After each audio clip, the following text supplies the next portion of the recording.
Now you reference the call out afterwards. Now this is a Yes. unique one for a few reasons. Number one, oftentimes the champion doesn't call someone out.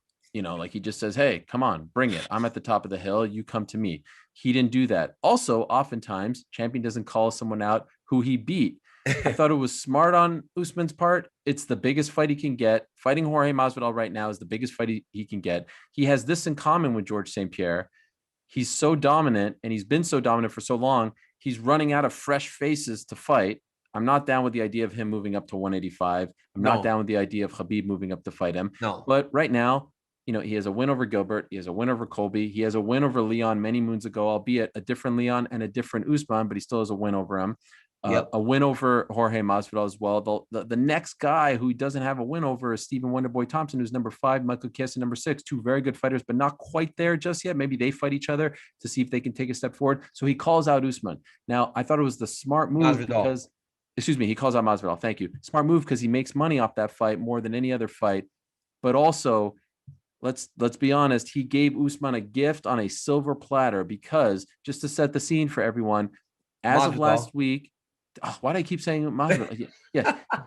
I'm getting all excited here. He gave Masvidal a gift on a silver platter. Why? Because all last week they were trying to finalize Masvidal and Covington to be the coaches on the next season of The Ultimate Fighter.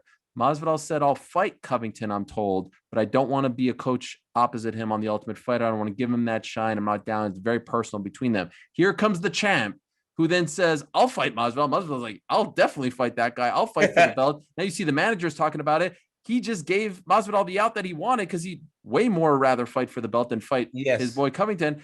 And I kind of feel like this is going to happen now. What do you make of how it all went down? I think first off, I think Usman's very aware, right? This pay-per-view did 1.2, 1.3 million buys. And a lot of that in July. And a lot of that was based on Jorge Masvidal and all the intrigue he has captured so late in his career. He is, from him being on the private plane, in the Versace robe, to the pizza, the Rock putting the belt on. It was all the rub that he got, all the shine, turned him into a star. Usman recognizes that in that fight, he was on the pay side of that. Usman's a champ. He gets money. Yep. Secondly, and I'm not trying to crap on Jorge Masvidal, it was not that difficult to fight. I fought Frank Mir in the same way where I just clinched him. It's not hard to do that when a guy doesn't really have the ability to get away from you. There's minimal risk for the champ. You get to coach the Ultimate Fighter now, seems to be becoming a part of it, and you get to make the most money. Does this pay-per-view do what the last one did? I don't think so, because we've seen it before, but it still does better than anything else that he can do right now. I think it's fantastic. Put those guys on tough. Let them argue with each other. And for Usman, I believe you put him on tough, it's going to go one or two ways, right? I know the guy. I've known the guy for a long time. I like his personality. I like talking to him on the phone. We like to just talk and hang out and just kind of shoot but either people are going to love him after seeing more of him, or they're going to hate him even more. But they will come back with an opinion, because that's what you want. Right now, it's a bit of a Usman can either fight a great fight, or it's going to be Masvidal, which people didn't seem to enjoy much because they wanted to see Usman give Masvidal a chance. He doesn't have to give him a chance. That's not his obligation. His obligation is to win and provide.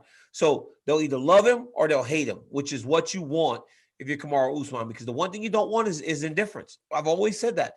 Indifference is the enemy. And for Kamaru Usman, fight a guy that people seem to love, go beat him again, and be on the Ultimate Fighter. It works. And you could sell it, Masvidal full camp, Usman. There's a lot of different factors for Jorge too, right? You could sell it very well. Having the great coaches over at American Top Team, the wrestling coaches, he's been training with Bo Nickelmore now. So it's like there are a lot of things that you can sell about this fight. And Jorge Masvidal is look, man, he's an overachiever, right? Because if you looked at his career back in Strikeforce to the beginning of the UFC, you would never expect him to be who he is today.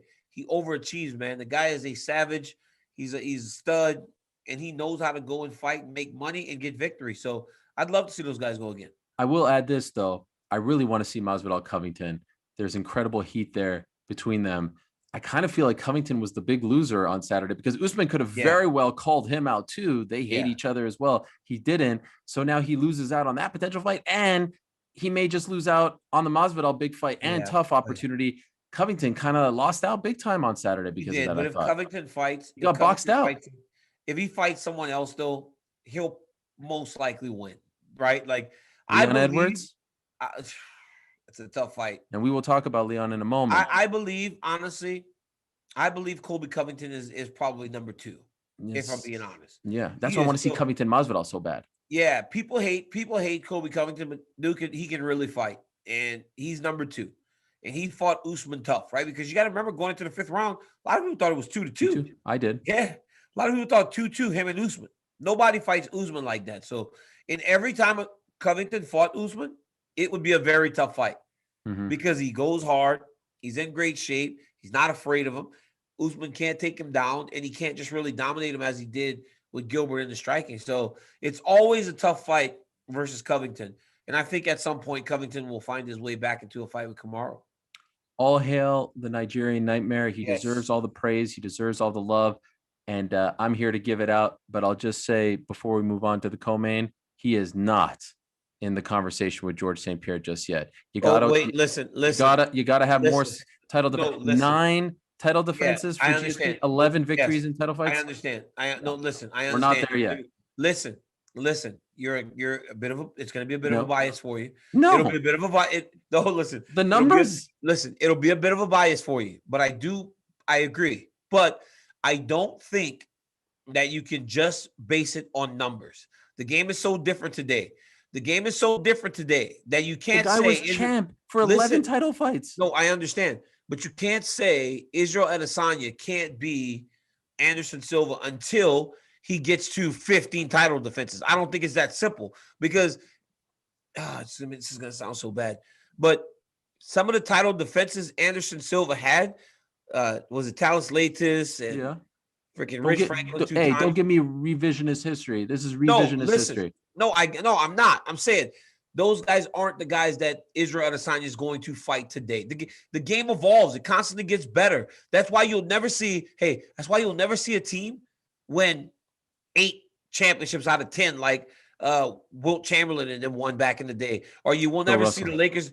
You'll never see the Lakers and the Celtics play for the championship about every single year in the 80s because George St-Pierre was a champion a decade ago. It wasn't 40 years ago at this point. All I'm saying, I'm not trying to be a hater. All I'm saying is he's not there yet. He's in the conversation with Matt Hughes and Pat Miletich. Great. That's the next best. Yes, but Ariel, if Usman gets 2 more, I think you start looking at it because guess what? More. But not now. 1 to 2 more, but 1 to 2 more, 1 more. Because again, the game constantly evolves. I don't know if GSP, God, I love GSP, but I don't know if Colby Covington, is Colby Covington back then might have been the champion. He's at least Matt Hughes. He's at least Matt Hughes, right? Is Colby Covington at least Matt Hughes? No, Matt Hughes won. You're crazy. Colby Covington won a title. No, I'm saying. No, I'm talking about skill-wise.